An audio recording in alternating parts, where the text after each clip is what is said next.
हज़रत इब्राहीम अलैहिस्सलाम की वालिदा ने इंतहाई दलेरी से और मुतमईन दिल होकर नमरूद का सामना किया और उसे जवाब दिया कि अगर ये वही लड़का है कि जिसका तुमको डर है कि तुम्हारी हुकूमत ख़त्म कर देगा तो फिर इसे कत्ल कर दो ताकि दूसरे लड़के बच जाएं, क्योंकि मुझसे अब ये जुल्म नहीं देखा जाता। और अगर ये वो लड़का नहीं है, तुम्हें लगता है कि ये वो लड़का नहीं है, तो फिर इसे छोड़ दो ताकि मेरा जो बेटा है वो ज़िंदा रह जाए। नमरूद को ये बात ज़रा भी पसंद नहीं आई कि उसकी माँ ने उसके नमरूद के सामने इतनी हिम्मत से जवाब दिया। तो अब नमरूद जो कि उस रात के बाद जैसे उसका हज़रत इब्राहीम से सामना हुआ था, उस रात के बाद वो सोया नहीं था। एक रात भी वो ये सोच रहा था कि क्या किया जाए। उसने हुक्म दिया कि हज़रत इब्राहीम को ज़िंदान में डाल दिया जाए और सुबह हज़रत इब्राहीम की सज़ा सुनाई जाएगी कि हज़रत इब्राहीम के साथ क्या किया जाए। वो रात हज़रत इब्राहीम ने ज़िंदान में गुजारी। सुबह जैसे ही लोग दोबारा इकट्ठा होना शुरू हो गए कि अब हमारे खुदाओं की जिसने नाफरमानी की तो उसे बहुत जो है सख्त सज़ा सुनाई जाएगी और बस उसको लोगों के सामने ही गर्क कर दिया जाएगा ताकि आने वाले लोग जो हैं उससे सबक हासिल कर सकें। नमरूद जिसे अपनी हुकूमत का और ख़ुद का डर था और वो जो उसके साथ जो बशारत है कि वो कहीं सच ना हो जाए उसका भी उसे डर था। उसने फ़ौरन सुबह जैसे ही लोग इकट्ठा हुए हज़रत इब्राहीम को भी लाया गया तो हज़रत इब्राहीम को उसने ये सज़ा सुनाई कि हज़रत इब्राहीम को आग में जला दिया जाए। जैसे ही ये हुक्म हुआ तो हज़रत इब्राहीम अलैहिस्सलाम जो उनकी वालिदा थी वो फ़कत खुदा के साथ ही उनकी राज़ व नियाज़ थी और उन्हें यकीन था कि खुदा हज़रत इब्राहीम अलैहिस्सलाम को जो है उनकी हिफाजत करेंगे। लेकिन क्योंकि वो माँ थी तो वो उनकी आँखों के सामने ही ये हुक्म हुआ था। वो परेशान भी थी अपने बेटे को देख कर के अल्लाह ही उसकी हिफाजत करने वाला है और परवरदिगार जल्दी ही उसकी हिफाजत करें। अब नमरूद के हुक्म के बाद जितने भी लोग थे उन्होंने उस पर अमल करना शुरू कर दिया। लोगों ने ईंधन इकट्ठा करना शुरू कर दिया, लकड़ियाँ शुरू कर दी। एक गहरी और खुली जगह का इंतखाब हुआ। तमाम बुत परस्त जो थे वो ग्रोह आए और अपने साथ लकड़ियाँ और जितनी भी आग जलाने की चीज़ें होती हैं वो ले आए और इस तरह से उन्होंने उस जगह पर ढेर लगाया जहाँ पर एक गहरी जगह का इंतखाब हुआ था कि यहाँ पर लकड़ियाँ लाकर इकट्ठी की जाएंगी और आग लगा दी जाएगी और यहीं पर हज़रत इब्राहीम अलैहिस्सलाम को जला दिया जाएगा। हज़रत इब्राहीम अलैहिस्सलाम को जलाने के लिए थोड़ी मिकदार में भी ईंधन काफ़ी था, लेकिन ये दुश्मन ये चाहते थे कि हज़रत इब्राहीम के बारे में इनके दिल में जितना भी हसद और कीना था वो ज़ाहिर कर रहे थे। और वो जो थे वो ये माजरा जो था तमाम लोगों के लिए इबरत बनाना चाहते थे कि नमरूद की जो बदमाशी थी, उसकी जितनी भी जुल्म था, वो दिखाना चाहता था कि लोग उससे डरें और किसी में और हिम्मत ना रहे। और अब वो ये भी खुश था कि लोग जो कह रहे थे उनमें से कुछ कि ये कहीं वो लड़का तो नहीं कि जो नमरूद को ख़त्म करने वाला होगा, तो अब तो नमरूद ही उसको ख़त्म कर देगा। नमरूद को ये भी खुशी थी। जैसे ही जो था वो दिन आखिरकार वो दिन आ गया। हज़रत इब्राहीम अलैहिस्सलाम को सज़ा सुनाई गई। सज़ा सुनाने के बाद उन्हें ज़िंदान में डाला गया। ज़िंदान में डालने के बाद वो ईंधन इकट्ठा हुआ। ईंधन जैसे ही इकट्ठा हो गया कि अब इतना काफ़ी है, लोगों ने जितने भी उनके दिल में हसद कीना था उन्होंने वो ज़ाहिर किया। लकड़ियाँ इकट्ठा करना शुरू कर दिया। आखिरकार हज़रत इब्राहीम अलैहिस्सलाम को आग में डालने का मुकर्रर दिन आ गया।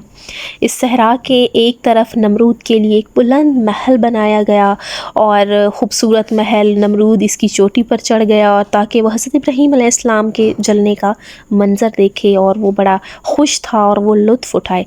अब ईंधन को आग लगाई गई और देखते ही देखते आग के शोले आसमान से बातें करने लगे। वो शोले इस कदर बुलंद थे कि इनके ऊपर से अगर कोई भी परिंदा परवाज़ करता तो वो परवाज़ नहीं कर सकता था।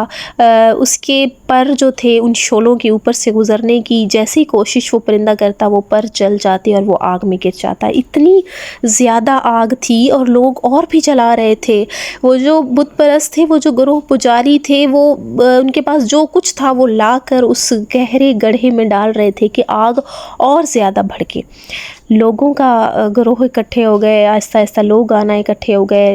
किसी के आँखों में आंसू थे क्योंकि वो हज़रत इब्राहीम अलैहिस्सलाम को अपने लिए एक मसीहा समझ रहे थे कि नमरूद के जुल्म से उन्हें निजात मिलेगी, नमरूद जैसे सालिम बादशाह से उन्हें निजात मिलेगी।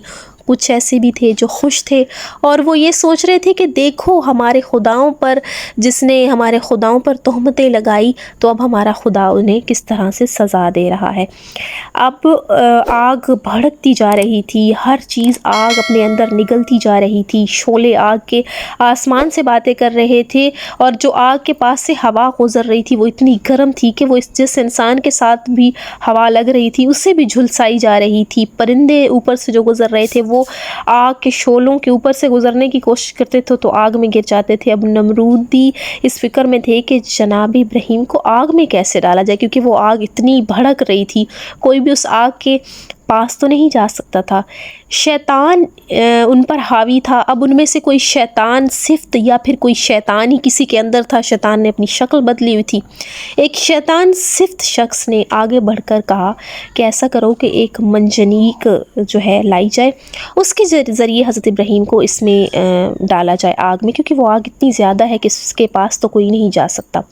اور منجنیق جو تھی اس وقت جنگوں میں استعمال ہوتی تھی، اس کے منجنیق کے ذریعے آگ کے گولے یا بارود کے گولے اپنی مخالف قوم پر پھینکے جاتے تھے، اور وہ اس قدر تیزی سے پھینکے جاتے تھے کہ اگر وہ گولا کسی قلعے کی دیوار سے ٹکراتا تو وہ دیوار آر پار ہو جاتا۔ وہ اس قدر تیزی سے منجنیق جو ہے ایک چیز کو دوسری طرف پھینکتی تھی۔